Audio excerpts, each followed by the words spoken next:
வாழ்க வளமுடன்.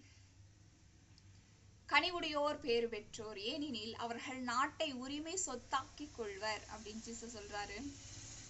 நம்ம யாரு, நம்ம என்னவா இருக்கிறோம், நம்முடைய அடையாளம் என்ன, அது எதை பொறுத்தது? நம்ம வச்சிருக்கிற காசு, பணம், சொத்து, நம்மளுடைய கல்வி, நம்முடைய தொழில், நம்மளுடைய வேலை, இதை பொறுத்ததெல்லாம் கிடையாது. நம்ம என்னவா இருக்கிறோம், நம்ம யாரா இருக்கிறோம், நம்முடைய அடையாளம் என்ன அப்படின்னா அது எதை பொறுத்தது அப்படின்னா நம்முடைய எண்ணம், நம் சொல், நம் செயல், இது மூன்றை பொறுத்ததுதான் நம்ம யாருங்கிறது. இப்போ அந்த மூன்றினாலும் நம்ம கனிவுடையவர்களா இருக்கணும். ஜீசஸ் ஒரு அம்மா மாதிரி சொல்லி கொடுக்குறாரு. ஒரு அம்மா பக்கத்துல உட்காந்து ஒரு குழந்தைக்கு சொல்லி கொடுக்கும்ல, இப்படிதான்ப்பா இருக்கணும், இப்படிதான் நடந்துக்கணும், இப்படி நடந்தாதான் உன்னால ஜெயிக்க முடியும் அப்படின்னு சொல்ற மாதிரி ஜீசஸ் சொல்றாரு, நீங்க கனிவுடையவர்களா இருக்கணும்ப்பா, அப்பதான் இந்த நாடே உங்களுக்கு உரிமை சொத்தாக்கி கொள்ள முடியும் அப்படின்னு சொல்லி கொடுக்குறாரு.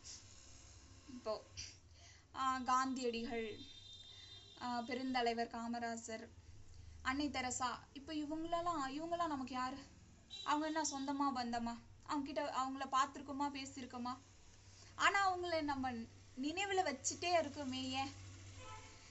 இவங்க நல்லது செஞ்சிருக்கிறாங்க அப்படிங்கிறத தாண்டி அவர்கள்லாம் கனிவுடையவர்கள். இப்போ அவங்க பிறந்த நாள்லாம் கொண்டாடப்படுது இல்லையா? இப்போ நம்மளெல்லாம் அவங்க சொந்தமாக்கிக்கிட்டாங்க, அவங்கள எல்லாருமே கொண்டாடுறாங்க. அப்ப இந்த நாட்டையே அவங்க சொந்தமாக்கிக்கிட்டாங்க. நம்ம கனிவுடையவர்களா இருக்கும்போது எல்லாருக்குமே நம்மள பிடிக்கும். அதான் சொல்ல வராரு. நீங்க அப்படி இருந்தீங்கன்னா இந்த நாட்டையே உரிமை சொத்தாக்கி கொள்ளலாம் அப்படின்னு ஜீசஸ் நமக்கு சொல்லி கொடுக்குறாரு. ரொம்ப முக்கியம். நீங்க இதை கத்துக்கிட்டே ஆகணும்.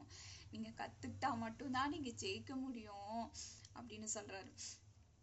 சரி, ஒரு ஊர்ல ஒரு ராஜா இருந்தாராம். அந்த ராஜாவுக்கு தன்னுடைய எதிர்காலத்தை தெரிஞ்சுக்கணும் அப்படின்னு விருப்பம் வந்திருக்கு. ஸோ இந்த ஜோசியம்லாம் சொல்றாங்க இல்லையா, அவங்கள கூட்டிட்டு வந்து இவர் கேட்குறாரு, ஃபியூச்சர் எப்படி இருக்கு அப்படின்னு பார்த்து சொல்லுங்க அப்படின்னு சொல்றாரு. முதல்ல ஒருத்தர் வராரு. அவரு கனிவு இல்லாதவர். பார்த்துட்டு பேசுறாரு, அரசே, இவ்வளோ இருந்து என்ன பண்றது, இவ்வளோ ராஜ்யத்துக்கே அரசரு, எவ்வளோ சொத்து இருக்கு, என்ன இதெல்லாம் வச்சிருந்த என்ன பண்றது? உங்க மனைவி, குழந்தைங்க இவங்கெல்லாம் உங்களுக்கு முன்னாடியே இறந்துருவாங்க, எல்லாம் செத்து போயிடுவாங்க. நீங்க தனியா இருந்து சாகணும்னு உங்க தலையெழுத்து. என்ன பாவம் பண்ணீங்களோ உங்க தலையில இப்படி விழுந்திருக்கு, என்ன பண்றது அப்படின்னு சொன்னாராம். அரசருக்கு செம்ம கோவம் வந்துருச்சு. என்ன வார்த்தை பேசுற, நான் என்ன பாவம் பண்ணேன், என்ன இவ்வளோ ஒரு அமங்கலமான வார்த்தைகள்லாம் உன்னால எப்படி பேச முடியுது, அதுவும் எவ்வளோ தைரியம் இருக்கணும் என்கிட்டே இந்த மாதிரி பேசுறதுக்கு, இவனை பிடிச்சி ஜெயிலில் போடுங்க அப்படின்ட்டாராம். வேற ஒருத்தரை கூப்பிடுறாங்க. அவர் கனிவுடையவர். அரசரே, நீங்க ரொம்ப கொடுத்து வச்சவங்க, நீங்க ரொம்ப பாக்கியசாலி, உங்க குடும்பத்துல எல்லார விட உங்களுக்கு தான்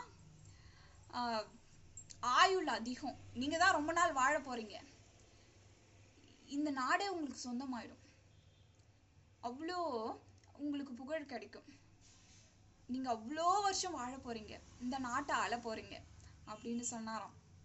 அவருக்கு பரிசு கொடுத்து அனுப்புங்க அப்படின்னு சொல்லியிருக்காரு அரசர். இப்போ 2 பேருமே சொன்னது ஒரே விஷயம்தான், ஒண்ணுதான். 2 பேரும் சொன்னதும் என்ன அர்த்தம்? அரசர் ரொம்ப நாளைக்கு வாழ போறாரு, அவருடைய ஆயுள் அதிகம், அவங்க குடும்பத்துல இருக்கிற மத்தவங்களை விட இவருக்கு ஆயுள் அதிகம். இப்ப 2 பேரும் சொன்னது ஒண்ணுதானே. ஆனா வார்த்தைகள், கனிவா பேசுறவங்களுக்கும் கனிவில்லாம பேசுறவங்களுக்கும் எவ்வளவு வித்தியாசம். அவங்க தலை எழுத்தையே மாத்திருச்சு பாத்தீங்களா? இப்போ அந்த கனிவு அப்படிங்கிறது அவ்வளோ முக்கியம். நம் எண்ணத்தாலும் நம் செயலாலும் நம் சொல்லாலும் கனிவுடையவர்களா இருக்கணும்.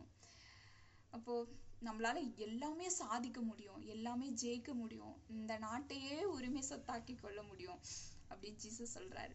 வாழ்க வளமுடன். எல்லா உயிர்களும் இன்புற்று வாழ்க.